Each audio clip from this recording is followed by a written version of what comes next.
Today is a day we will never forget, September 11th, 2001. Our country was attacked on our own soil. 2,917 Americans died. It continues to remind us we must always be prepared. We have got to do more to protect the citizens of the United States of America. We have got to have elected officials that will do what is necessary to make sure nothing like 9/11 ever happens again. God bless America, and God bless you.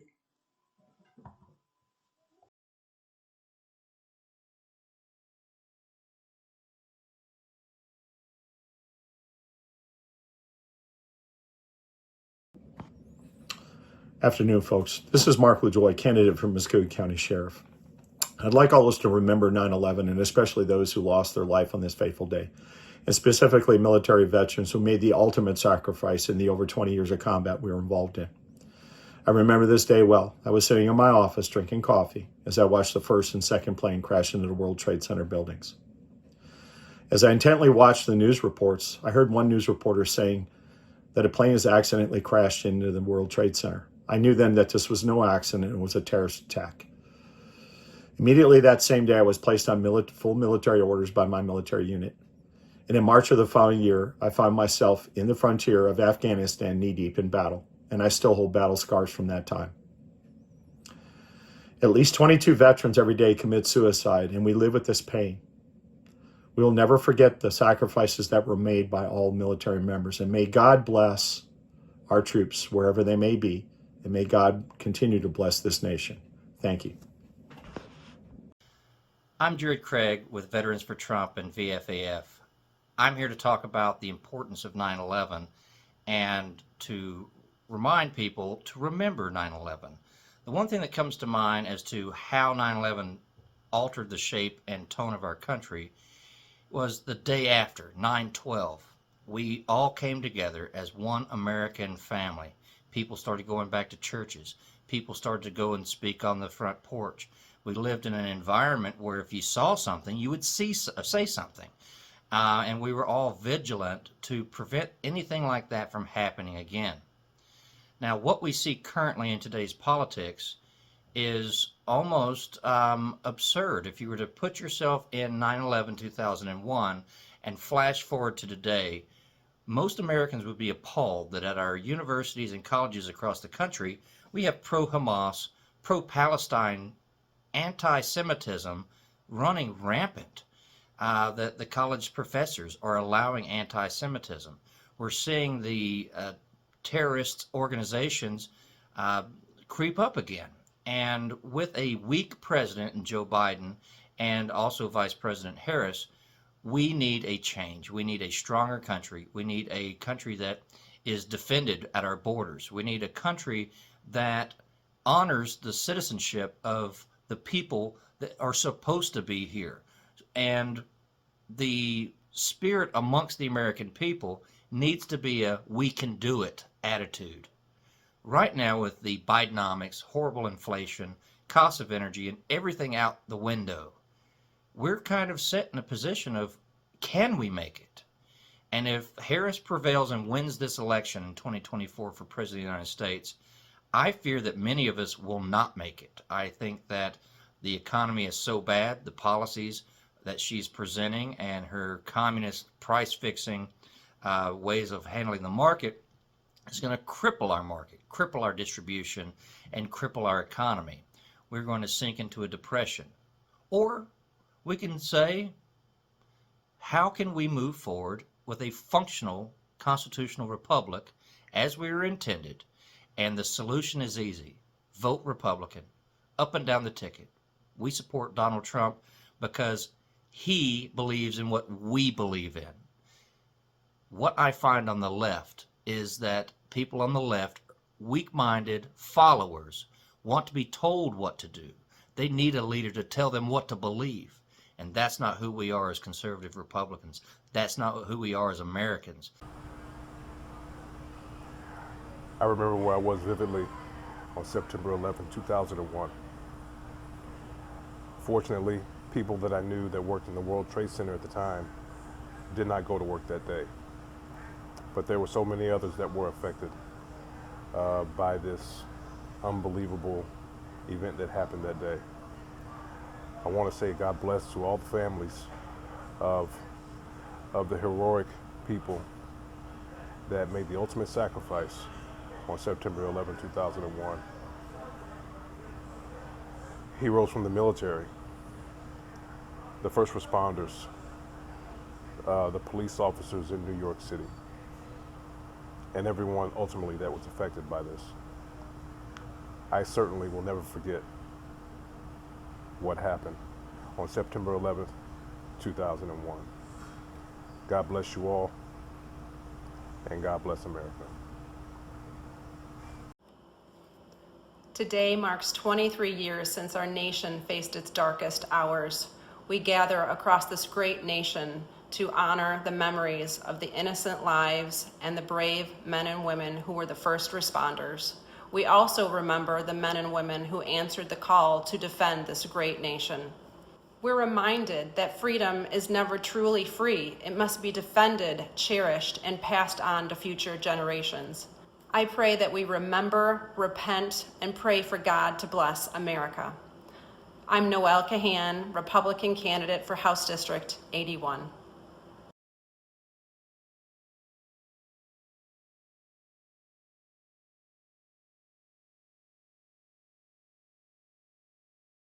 Hi, my name is Diana Starr. I'm the chairperson for Republicans for Women for Freedom. I'm also honored to be an ambassador for Veterans for America First and Veterans for Trump. And I want to take one moment to reach out and reflect on the anniversary of September the 11th, 2011. Do you remember where you were? I'm sure you do, because I do. Doing housewife things, when suddenly the news came forth, and I sat on my couch for hours as millions of Americans watched the tragedy unfold. We also watched the uncommon valor of responders that came to the scene from all over in an attempt to stop this and save lives. Even so, over 2,000 were lost, some of them responders. So today we must honor them. And today in Kentucky, all over, we gave events that were honoring our first responders. We must not let this happen again. And we have to remember that we have first responders still on duty, waiting to prevent this to happen. Also, we must honor our veterans who fought to keep America safe. Veterans who fought then and lost their lives and are fighting now. It's imperative that the spirit of those veterans still stay with us, and our passion continues to fight for them and fight for America and honor them. I, for one, will never forget it. It embedded itself in my mind forever. And in the history books, it will never be forgotten.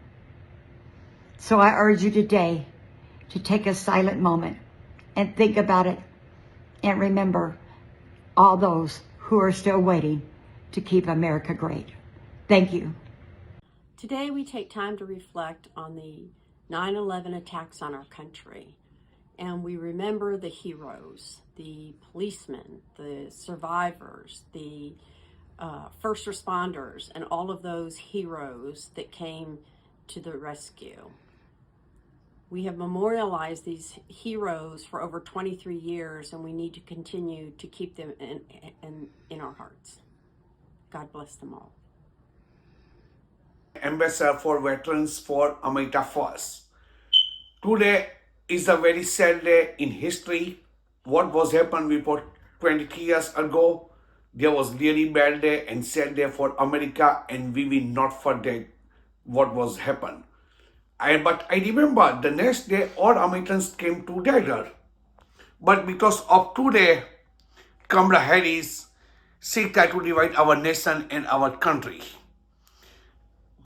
Kamala Harris, I urge you, please do not divide our people, our community by race, color, religions, zip code, or gender like male or female.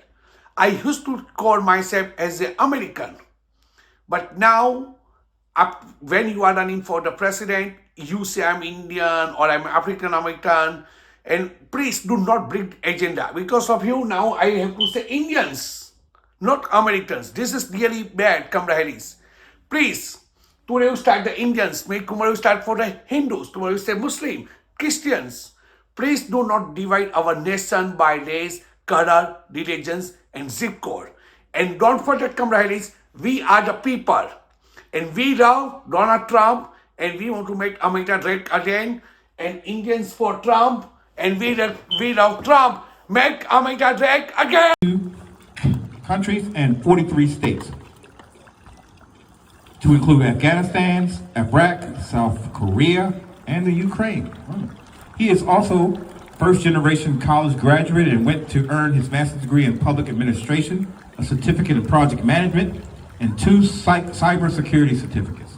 Bernie currently works in the information technology and cybersecurity sector and has been an active mentor for the youth, particularly young black men in the greater Baltimore area.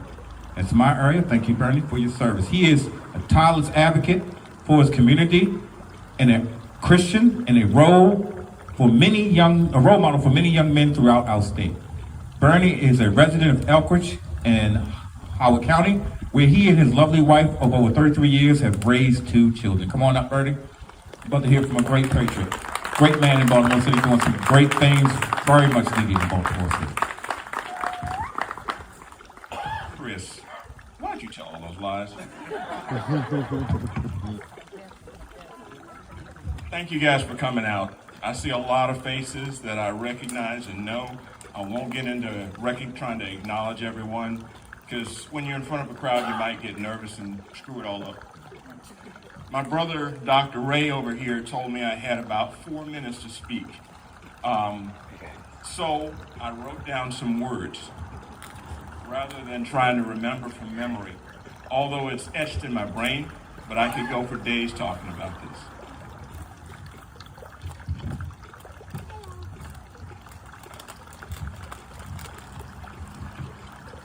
So with that said, this is what happened to me on September the 11th, 2001. I was a young Air Force major working at the Air Staff at the Pentagon. September 11th, 2001 was a typical day. My wife and kids slept as I left the house at 0445 hours to begin my daily commute. My old friend Cale Morris and I met at one of the local slug lots and picked up a rider and headed north on I-95. We had to access the high occupancy vehicle lane before 0500. Otherwise, we'd have to pay. You know, military people are notoriously cheap. So we headed north to the city from our homes in Woodbridge, Virginia. We parked in the parking garage under our building and readied ourselves for the challenges of the day. It's now 0600. It was a typical day. We checked email for tasks and orders, and we determined what needed to be done. And then a few of us walked downstairs to a little cafe for breakfast. By the way, we weren't at the Pentagon at the time. We were in leased space in Roslyn, Virginia, since the Pentagon was under renovation. It was a typical day. After morning huddles and briefs, I had to catch a shuttle. Most mornings I had to go brief my miserable colonel and his staff at the status of whatever issue we might be working that day. That happens usually at 1000 hours. On that morning, I had my new captain with me. His name is Chad Lewis. He was a brand new captain, and I was showing him the ropes. So at about 0840, I grabbed Chad, and we headed out the door. Me and the noob had a shuttle to catch at 0845. Me and the noob got to the bus stop, and he had forgotten his notebook. I was mad, but we had to go back. We'll catch the next bus shuttle, no big deal. It was a typical day.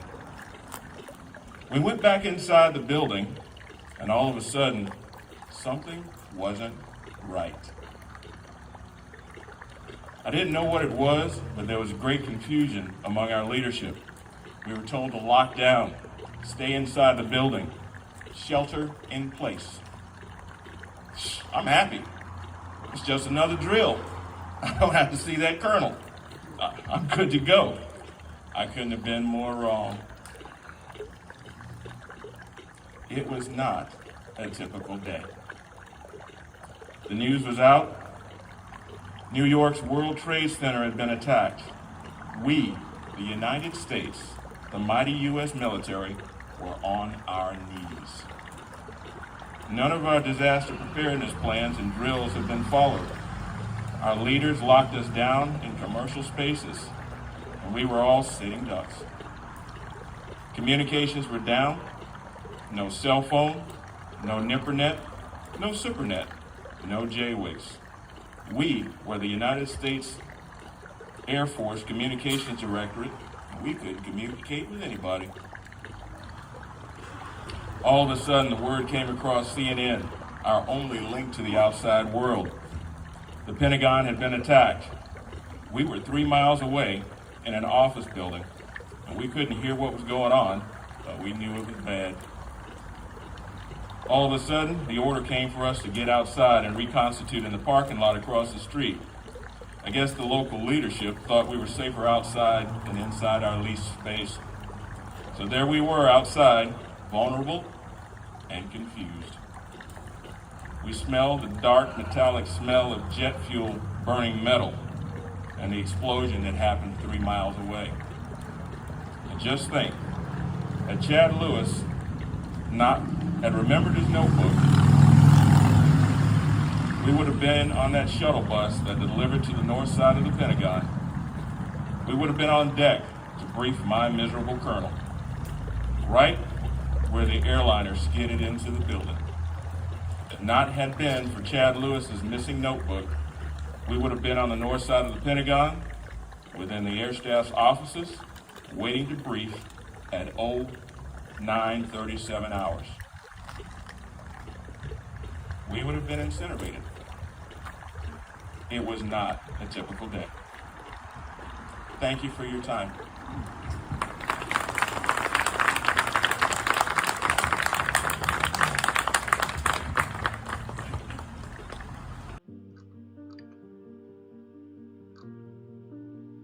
On September 11, 2001, the American people were confronted with an enemy that sought to fundamentally alter our way of life.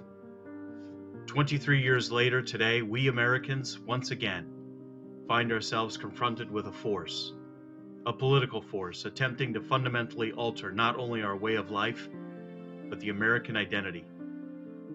I was asked to reflect and provide some thoughts and talk about where I was on that horrible day, when our country's sovereignty was breached and attacked by radical Islamic terrorists.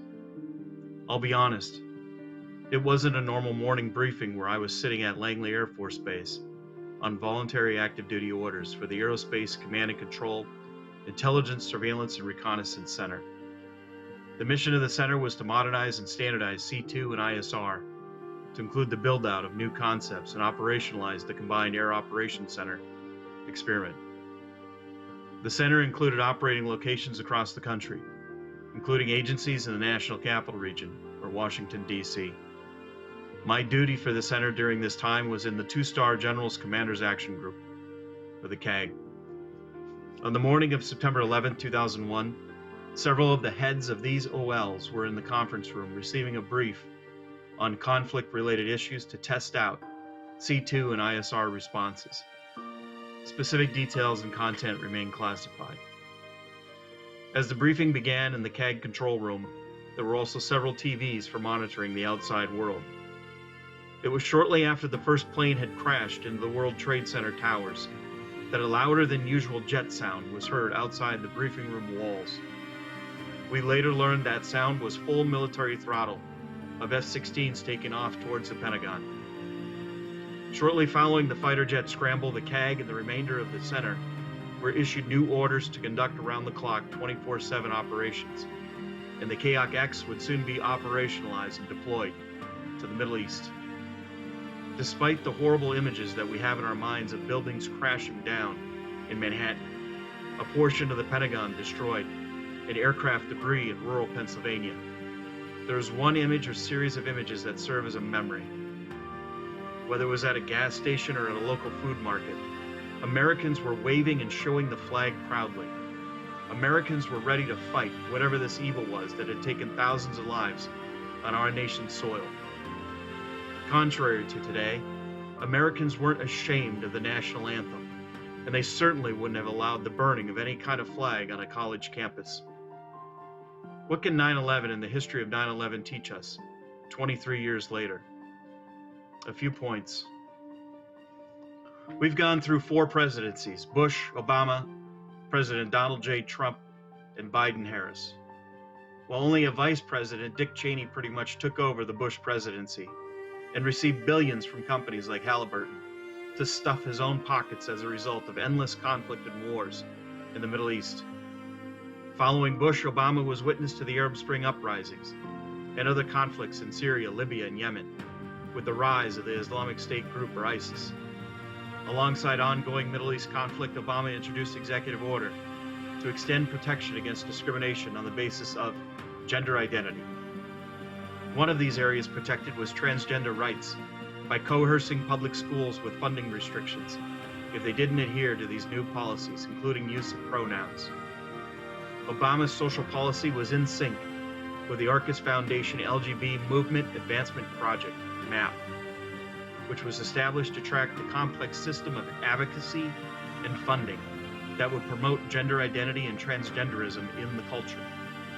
MAP provided a strategy of support through churches, faith organizations, sports activities and cultural associations, police department training, and other educational programs like grade schools, high schools, universities, and medical institutions. This included the American Psychological Foundation to indoctrinate transformative psychological practices. Following President Donald J. Trump's election, Title IX was rescinded, and ISIS was defeated. America was witness to success, and the flags like we saw on 9/11 were waving high by the millions under the patriotic hymn of "Make America Great Again." Despite Trump administration success, in 2018, the first elected representatives of the pro-Islam squad entered congressional halls, who aimed to debunk and disrespect 9/11 and advocate for Sharia law practices. As Trump was reaching a peak of success, greater powers, some call this the deep state, or perhaps as part of a Chinese soft war campaign, the COVID pandemic was upon us. Was it convenient to occur prior to the election that led to early voting and ballot harvesting? By this time, the Fentanyl George Black Lives Matter riots had started, and the CNN COVID ticker seemed to be in sync with Democrat campaign goals and platform. Education unions were in full force, advocating the LGBT MAP agenda mentioned earlier, taking advantage of closed schools with a view of gender confusion for minors as a recruitment base for the new breed of radical Democrat. These practices are having a direct impact on military recruitment and readiness. At least in Virginia, during Governor Glenn Youngkin's campaign in 21, parents were awakened, and practices of critical theory in classroom curriculum were revealed. Every American knew about cognitive decline in President Joe Biden, and essentially Obama was managing a third term that introduced his original social policies that Trump had removed. This leads to where we are today. Just like that, Kamala Harris became the left wing's Progressive Party nominee, and despite the moderate rhetoric, her voting record in the U.S. Senate was the most liberal, combined with her VP nominee, Governor Tim Walz, who just said okay for tampons in boys' bathrooms. Not to mention his longtime ties with the Chinese Communist Party that pose a direct threat to our nation's security. Where has our country gone since 9/11? Since when was an electorate afraid to say the wrong word or pronoun, post a yard sign and fear someone on the other side of the political debate would go tell the local party and try to cancel their livelihood? This is not America, and the dangerous Harris-Walz political agenda threatens to disarm America through immediate amnesty of illegal aliens that have crossed our border by the millions. Shortly after being elected Prime Minister, Winston Churchill gave his finest hour speech to prepare the United Kingdom for a war with the Nazis in Germany. In America at present, we are 55 days away from the election. There's already been attempted interference in this election, like political sham trials. And there are pundits, some who used to be good leaders during 9/11, whose minds have been hijacked by anti-American marauders, like George Soros. These pundits have produced warnings for MAGA, like the recent movie War Game. We cannot let our nation fall to the whims of the globalists. We have to stand by our core values of God, family, country, and freedom. One example of this is Dick Cheney's role in 9/11 versus his endorsement of the left's radical agenda, which is a direct betrayal to all conservatives in this nation. November 5th is Election Day. In some states like Virginia, you can vote as early as September 20th. You can get involved today by joining TrumpForce47.com. We need everyone who believes in these values to energize and get out the vote. Like Winston Churchill said on the hour, October has to be our finest month to ensure Donald J. Trump is elected our 47th President of the United States of America.